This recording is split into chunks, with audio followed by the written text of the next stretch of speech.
So friends 2 अप्रैल share बाजार के लिए बहुत बड़ा दिन है। इस दिन मार्केट में तांडव हो सकता है, लेकिन स्पेशली भारतीय बाजार की बात करें तो इसे कहीं झटका लगेगा तो कहीं फ़ायदा भी मिल सकता है।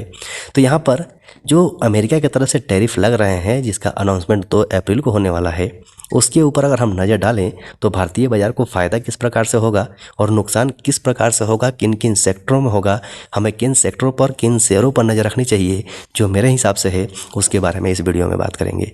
आपसे रिक्वेस्ट है वीडियो को स्किप मत कीजिएगा, कंटिन्यू कंप्लीट देख लीजिएगा। फ्रेंड्स 2 अप्रैल शेयर मार्केट के लिए बहुत बड़ा दिन है। आपको भी पता है टैरिफ को लेके बहुत सारे हंगामे इसमें हो रहे हैं, तो 2 अप्रैल भारतीय शेयर बाजार के लिए भी बहुत ज़्यादा इम्पोर्टेंट है। लेकिन भारतीय बाजार पे क्या असर पड़ेगा ये समझना ज़रूरी है। सबसे पहले अगर आप अमेरिका को देखेंगे तो अमेरिका द्वारा टैरिफ लगाया जा रहा है। टैरिफ क्या है? टैरिफ का नाम हर कोई सुन रहा है। टैरिफ मतलब होता है आयात शुल्क। मतलब जो भी हम सामान मंगाते हैं या भेजते हैं वो आयात और निर्यात होते हैं। तो जो हम मंगाते हैं उस पर टैरिफ लगेगा, मतलब कि 25% टैरिफ की बात कर रहे हैं। अगर ये टैरिफ लगेगा तो इसका इम्पैक्ट क्या पड़ेगा, मतलब कि जो भी उसका प्राइस है उसके ऊपर में 25% टैरिफ और बढ़ जाएगा, मतलब शुल्क बढ़ जाएगा, जिससे सामान महंगे हो जाएंगे। इससे जो कंपनियां हैं उसके ऊपर में इम्पैक्ट पड़ेगी। अब अगर अमेरिका टैरिफ लगा देता है तो भारतीय शेयर बाजार पर भी बहुत बड़ा असर पड़ सकता है।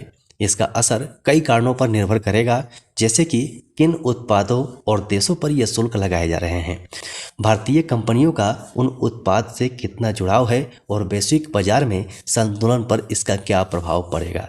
तो इन सभी कारणों को हम समझेंगे कि कौन कौन से सेक्टर्स हैं, कौन कौन सी कंपनियां हैं जिसके ऊपर में इस टैरिफ का ज़्यादा असर पड़ेगा। तो वीडियो को कंप्लीट देख लीजिएगा। कोशिश है हमारी कि हर एक जानकारी आपके पास पहुंचा दें, ताकि 2 अप्रैल के दिन जब मार्केट खुले तो आप इसके ऊपर फोकस कर सकें। अगर आपके पोर्टफोलियो में है तो उसके ऊपर नज़र रख सकें। यदि अमेरिका भारतीय उत्पादों पर टैरिफ बढ़ाता है तो कुछ सेक्टर हैं, कुछ कंपनियां हैं जिसके ऊपर में इसका इम्पैक्ट पड़ेगा और उनको नुकसान हो सकता है, जिससे उनके शेयर का जो प्राइस है वो गिर सकता है। जैसे कि स्टील सेक्टर, फार्मा, टेक्सटाइल और भी कई सारी कंपनियां हैं, इनके ऊपर में असर पड़ सकता है। अब जब इसके ऊपर असर पड़ेगा ना तो यहाँ पर पैनिक सेलिंग होगी, मतलब लोग घबरा के और अपना पैसा निकालना शुरू करेंगे, जिससे बड़ी गिरावट हो सकती है।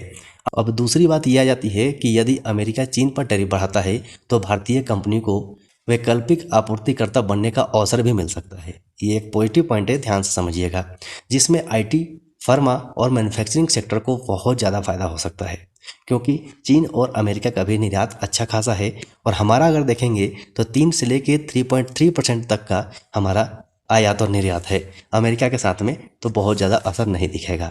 अब इसमें क्या होगा कि घरेलू जो निवेशक हैं उनको बढ़ावा मिल सकता है, जिससे भारतीय कंपनी अपने घरेलू उत्पाद और बिक्री पर ज़्यादा ध्यान दे सकते हैं। ये एक पॉजिटिव संकेत है।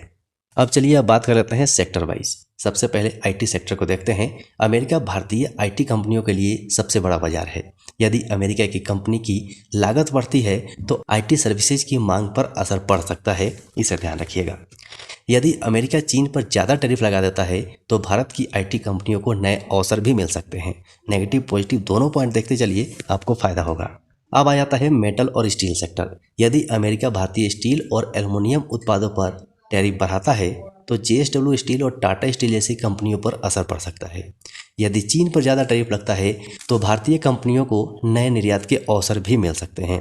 नेगेटिव पॉजिटिव दोनों है। मतलब क्या है कि हमें पेशेंस के साथ में इसके ऊपर ध्यान रखना है कि हो क्या रहा है। अब आ जाता है फार्मा सेक्टर। अब फार्मा सेक्टर में अगर आप देखेंगे तो अमेरिका भारतीय फार्मा कंपनियों के लिए सबसे बड़ा निर्यातक बाजार है। यदि टैरिफ बढ़ता है तो सन फार्मा, डॉक्टर रेड्डी और सिप्ला जैसी कंपनियों को नुकसान हो सकता है। अब ऑटोमोबाइल सेक्टर देखिए। यदि अमेरिका भारत से आयातित ऑटो पार्ट्स पर टैरिफ बढ़ाता है तो भारत फोर्ज, मदरसन सुई जैसी कंपनियों पर असर पड़ेगा। यदि चीन पर ज़्यादा टैरिफ लगता है तो भारत को ऑटो सेक्टर के अप्रत्यक्ष रूप से फायदा भी हो सकता है। अब बात आती है टेक्सटाइल सेक्टर की। तो अमेरिका भारतीय कपड़ा उद्योग के लिए एक बड़ा बाजार है। यदि टैरिफ बढ़ता है तो टेक्सटाइल कंपनियों को भी झटका लगेगा, इसके ऊपर भी आप नज़र रखिएगा। अब आगे बात कर लेते हैं कि निवेश के लिए हमारे तरफ से आपके लिए क्या सलाह है, या फिर एक्सपर्ट्स जो हैं वो क्या सलाह दे रहे हैं, उसके ऊपर बात करते हैं। चलिए अभी जो टैरिफ लग रहा है उसके ऊपर में कुछ ध्यान देने वाली बातें हैं, उसे समझ लीजिए। सबसे पहले टैरिफ से प्रभावित होने वाले जो सेक्टर्स हैं उसमें सावधानी से निवेश करने की ज़रूरत है।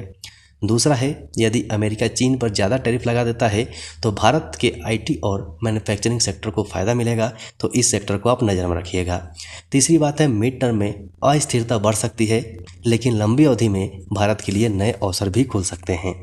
तो अब इस वीडियो को बनाने का उद्देश्य क्या था? उद्देश्य ये है कि कुछ सेक्टर ऐसे हैं जिसके ऊपर टैरिफ का प्रभाव पड़ेगा, लेकिन कुछ सेक्टर्स ऐसे भी हैं जिनको नए अवसर भी मिलेंगे। मतलब टोटली हम ये कहें कि जब तक ये खबर वायरल नहीं होगी, जब तक बाहर नहीं आएगी, तब तक मार्केट कंसोलिडेट आपको दिखाई दे सकता है। तो ऐसी जानकारी आपको मिलते रहेंगे। अभी भी अगर आपने चैनल को सब्सक्राइब नहीं किया है तो सब्सक्राइब कर लीजिए और बेल आइकन को ऑन जरूर कर लीजिएगा। वीडियो को लाइक करना मत भूलिएगा। सो अभी के लिए वीडियो में इतना ही, फिर मिलते हैं दूसरे वीडियो में।